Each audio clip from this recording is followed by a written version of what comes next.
Hi everyone, welcome to Phone Transformer.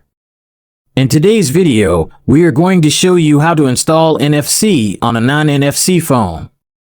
Before we start, please make sure to subscribe to my channel. I work hard and spend a lot of time to create them for you. Alright, let's get started. Step 1. Open the Chrome browser and search for Trigger APK.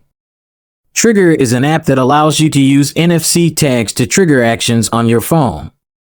You can download it from the official website or from other sources, but make sure you trust the source before installing it. Step 2. Click on Download APK and install it. Once the installation is complete, open the app and grant it the necessary permissions to access your device features. Step 3. To use NFC tags with Trigger, you need to program them to perform certain actions on your phone.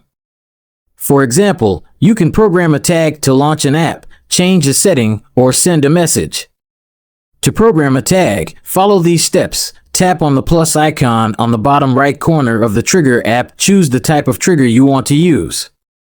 Choose the action you want to perform. Repeat the process for any other tags you want to program. That's it for today. Thank you for watching.